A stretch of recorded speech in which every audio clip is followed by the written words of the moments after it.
પ્રકરણ 14 smart chart.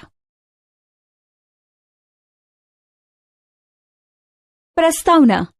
આપણે સૌ ટીવી જોવાનો અથવા રેડિયો સાંભળવાનો આનંદ માણતા હોઈએ છીએ. આમાં આપણે કેટલો સમય પસાર કરીએ છીએ? અહીં એક રાજુ નામનો છોકરો છે જે દરરોજ 1 કલાક ટીવી જોવે છે. તો તે એક અઠવાડિયામાં કેટલા કલાક ટીવી જોવામાં વિતાવે છે? આપણે જાણીએ છીએ કે એક અઠવાડિયામાં 7 દિવસ હોય છે અને તે દરરોજ માત્ર 1 કલાક ટીવી જોવે છે. તેથી 7ને 1 વડે ગુણતા 7 મળે. આમ તેણે એક અઠવાડિયામાં ટીવી જોવામાં પસાર કરેલ સમય 7 કલાક થશે. તો તે 1 મહિનામાં કેટલો સમય પસાર કરશે? અહીં આપણે જાણીએ છીએ કે 1 મહિના બરાબર 30 દિવસ થાય. જે મહિનામાં 31 દિવસ આવે ત્યાં 31 લેવા. રોજના 1 કલાક ટીવી જોતો હોવાથી આપણે 30ને 1 વડે ગુણતા 30 મળે. 30 ગુણ્યા 1 બરાબર 30 કલાક. આમ તે 1 મહિનામાં 30 કલાક જેટલો સમય ટીવી જોવામાં પસાર કરે છે. મહાવરો.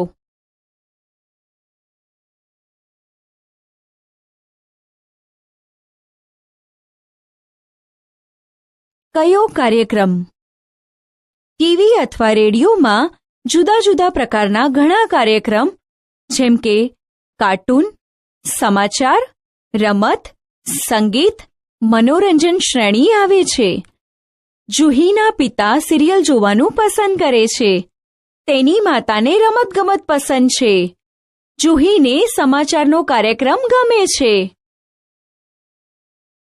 ઉદાહરણ. અહીં કુટુંબના સભ્યોનો મનપસંદ એક કાર્યક્રમ અને એક કે જે તેમને નાપસંદ હોય. તેનું કોષ્ટક અહીં આપેલું છે. તેના પરથી આપેલા કેટલાક પ્રશ્નોના ઉકેલ મેળવીશું. 3 સ્તંભ છે, જેમાં પહેલા સ્તંભમાં કુટુંબના સભ્યો, બીજા સ્તંભમાં પસંદગીનો કાર્યક્રમ અને ત્રીજા સ્તંભમાં નાપસંદ કાર્યક્રમ એમ આપેલું છે. માતાનો પસંદગીનો કાર્યક્રમ સિરિયલ છે અને નાપસંદગીનો કાર્યક્રમ સમાચાર છે. પિતાનો પસંદગીનો કાર્યક્રમ સમાચાર છે અને નાપસંદગીનો કાર્યક્રમ સિરિયલ છે. મોટા ભાઈનો પસંદગીનો કાર્યક્રમ ફિલ્મ છે અને નાપસંદગીનો કાર્યક્રમ સમાચાર છે. નાની બહેનનો પસંદગીનો કાર્યક્રમ કાર્ટૂન છે અને નાપસંદગીનો કાર્યક્રમ સમાચાર છે. દાદાનો પસંદગીનો કાર્યક્રમ ધાર્મિક અને નાપસંદગીનો કાર્યક્રમ ફિલ્મો છે. દાદીનો પસંદગીનો કાર્યક્રમ ધાર્મિક અને નાપસંદગીનો કાર્યક્રમ ફિલ્મો છે. કાકાનો પસંદગીનો કાર્યક્રમ રમતગમત અને નાપસંદગીનો કાર્યક્રમ સિરિયલ છે. 1. કયા પ્રકારનો કાર્યક્રમ જે મોટાભાગના કુટુંબના સભ્યોને પસંદ છે? ઉકેલ. ધાર્મિક પ્રકારના કાર્યક્રમ જે મોટાભાગના કુટુંબના સભ્યોને પસંદ છે. 2. કયા પ્રકારનો કાર્યક્રમ જે મોટાભાગના કુટુંબના સભ્યોને નાપસંદ છે? ઉકેલ. સમાચાર મોટાભાગના કુટુંબના સભ્યોને નાપસંદ છે. મહાવરો.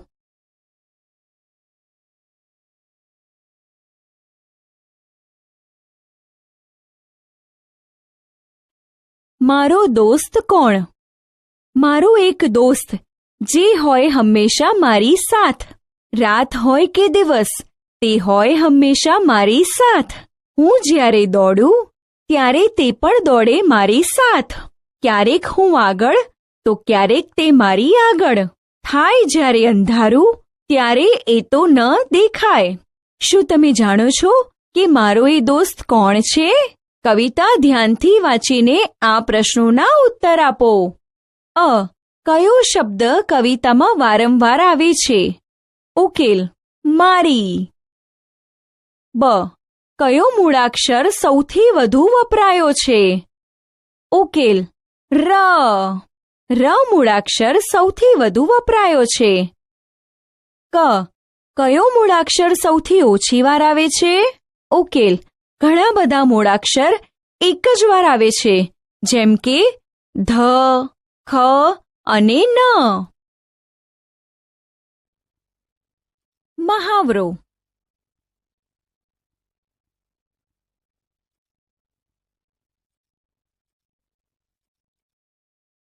ખોરાક જે ખાઈએ છીએ. બાળકો ચોખા, ઘઉં, મકાઈ, જવમાંથી બનેલ કઈ વસ્તુ સવારે ખાય છે તે બાબતે વાતો કરી રહ્યા હતા. વિનય કહે છે, હું ચોખા અને તેની બનાવટની વસ્તુ ખાઉં છું. વિકાસ કહે છે, હું ઘઉંમાંથી બનેલી રોટલી ખાઉં છું. રેશમા કહે છે, હું તો મકાઈમાંથી બનેલી રોટલી ખાઉં છું. પિંકી કહે છે, મને જવમાંથી બનેલ સત્તુ પીવાનું ખૂબ પસંદ છે. સુરેશ કહે છે, મને રાગીમાંથી બનેલ કાંજી ખૂબ પસંદ છે. અહીં વર્ગના સહઅધ્યાયીને પૂછીને આ કોષ્ટક પૂર્ણ કરેલ છે. કોષ્ટકમાં જુઓ અને નીચેના પ્રશ્નોના જવાબ આપો. કોષ્ટકમાં 2 ખાના છે. પહેલા સ્તંભમાં મુખ્ય ખોરાક અને બીજા સ્તંભમાં તે ખોરાક ખાતા બાળકોની સંખ્યા આપેલ છે. ચોખા ખાતા બાળકોની સંખ્યા 6 છે. ઘઉં ખાતા બાળકોની સંખ્યા 32 છે. બાજરી ખાતા બાળકોની સંખ્યા 13 છે. મકાઈ ખાતા બાળકોની સંખ્યા 2 છે. જુવાર ખાતા બાળકોની સંખ્યા 1 છે. રાગી ખાતા બાળકોની સંખ્યા 1 છે. 1. મુખ્યત્વે બાળકો ખોરાક ખાય છે તે ઘઉંમાંથી બનેલો છે. 2. જે બાળકો ચોખા ખાય છે તેમની સરખામણી જે બાળકો ઘઉં ખાય છે તેમની સાથે કરો. વધુ, ઓછા, સમાન. ઉકેલ: વધુ એટલે કે ચોખા કરતા ઘઉં ખાવાવાળા બાળકો વધુ છે. 3. જે બાળકો ઘઉં ખાય છે તેમની સરખામણી જે બાળકો રાગી ખાય છે તેની સાથે કરો. વધુ, ઓછા. ઉકેલ: ઓછા એટલે કે ઘઉં કરતા રાગી ખાવાવાળા બાળકો ઓછા છે. મહાવરો.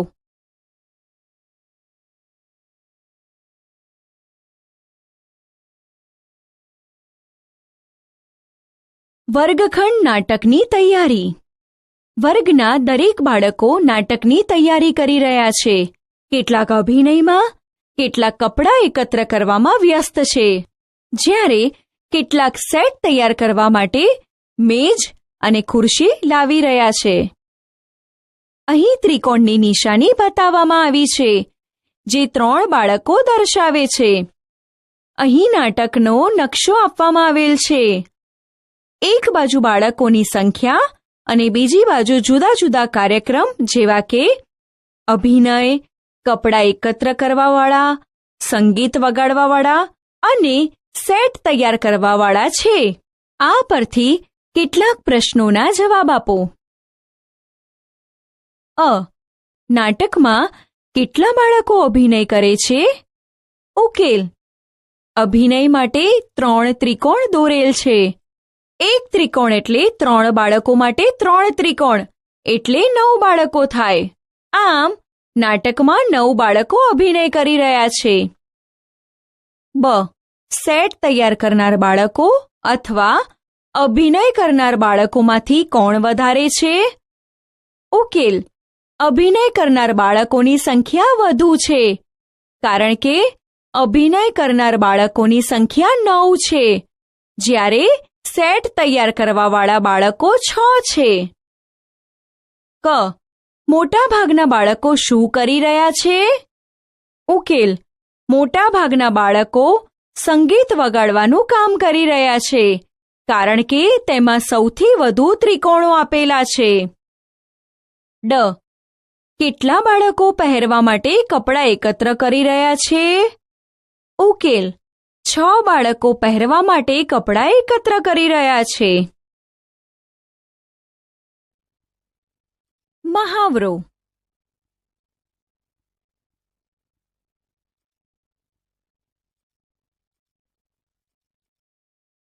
કોનું માથું મોટું છે? પ્રવૃત્તિ. કોનું માથું મોટું છે તે શોધીએ. સાધનો: કાતર, એક નક્કામું પેપર, એક મોટો પેપર. રીત: નક્કામા પેપરમાંથી લાંબી પટ્ટીઓ આ રીતે કાપીશું. હવે તે લાંબી પટ્ટીઓ તમારા મિત્રને આપો. હવે તે લાંબી પટ્ટી તમારા માથા ફરતે આ રીતે વીંટો અને વધારાની પટ્ટી ફાડી નાખો.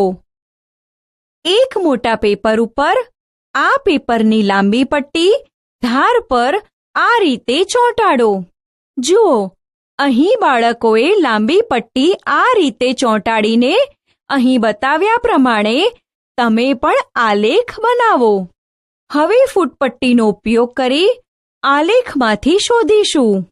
સૌથી લાંબી પટ્ટીની લંબાઈ 50 સેન્ટીમીટર, એટલે મધુનું માથું સૌથી મોટું છે. નાનામાં નાની પટ્ટી 37 સેન્ટીમીટર લાંબી છે, તે રોહિતની છે. મહાવરો.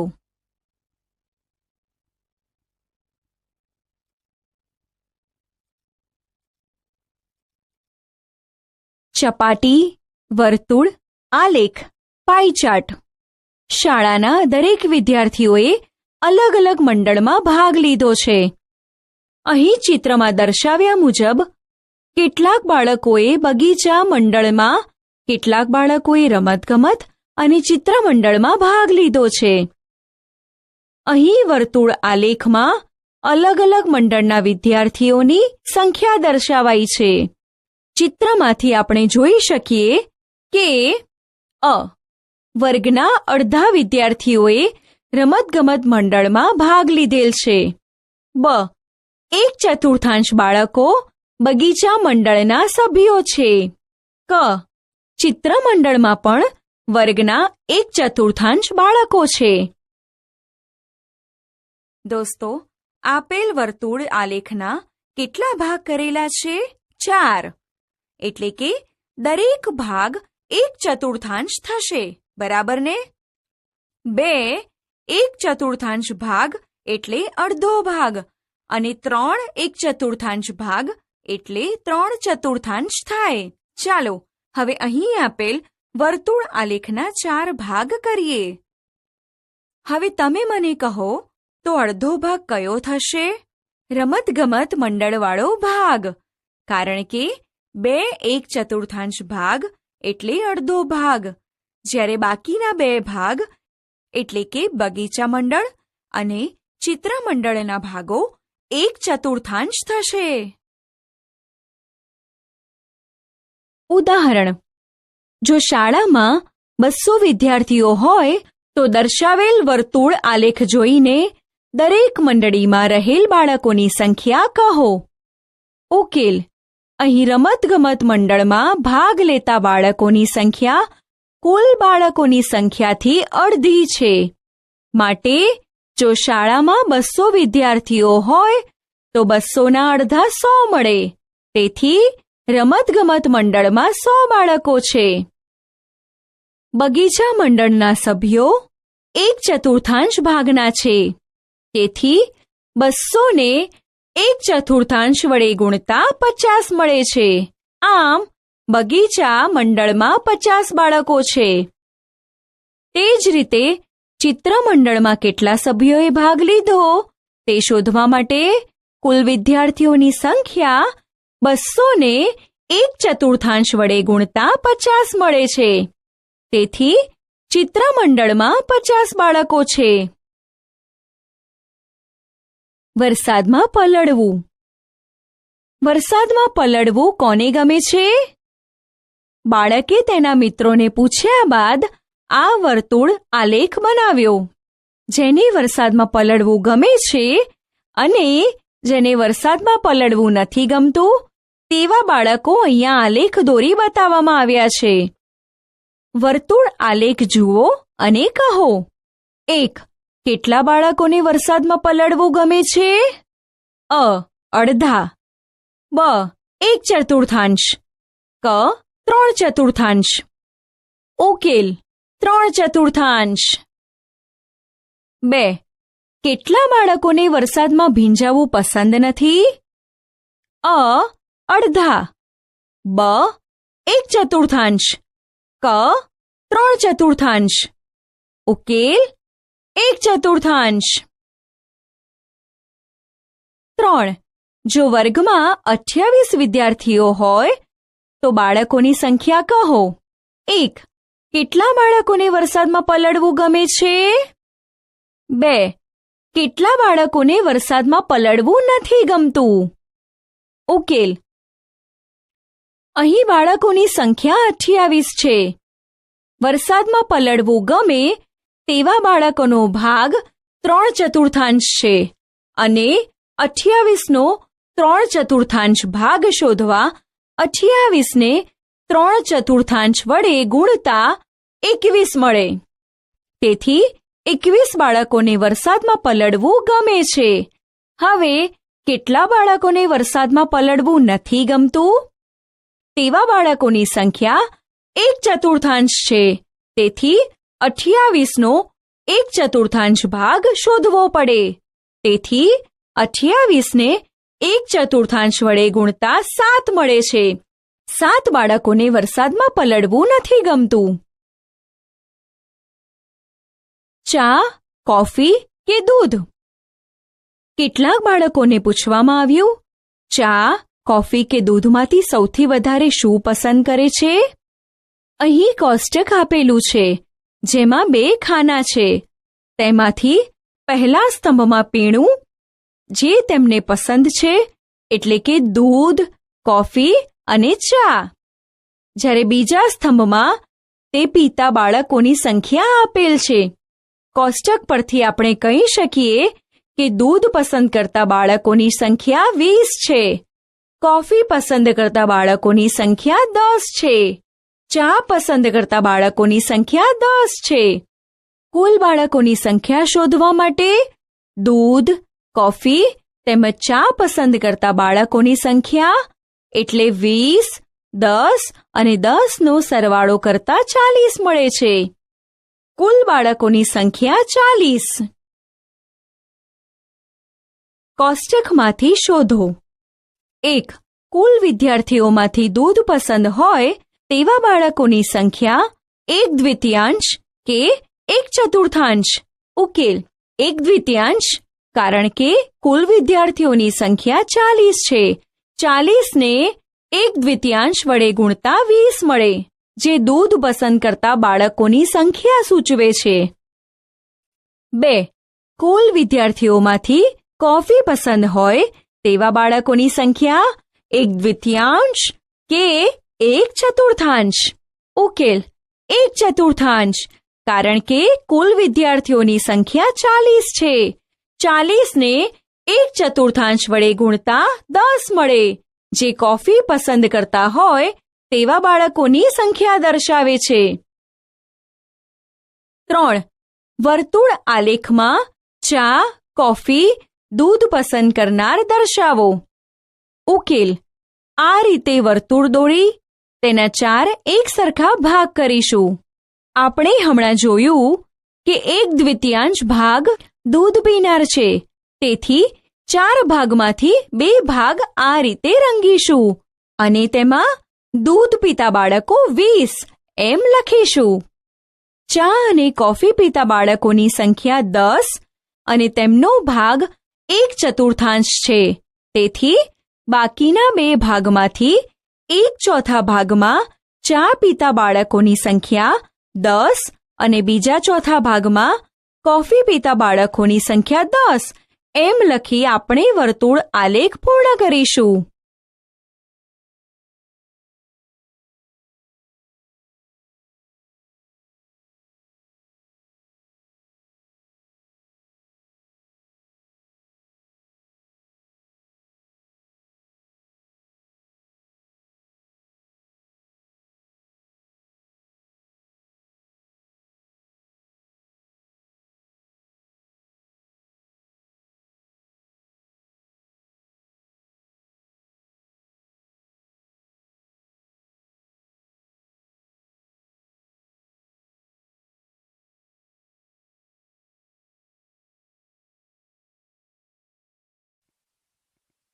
આપણે શું શીખ્યા?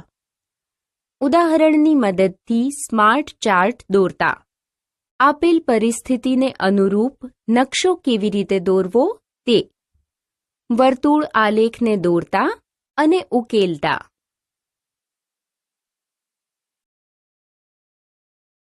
જો તમને આ વિડીયો ઉપયોગી થયો હોય અથવા પસંદ આવ્યો હોય તો લાઈક કરજો અને ચેનલ સબસ્ક્રાઇબ કરવાની બાકી હોય તો સબસ્ક્રાઇબ કરી દેજો.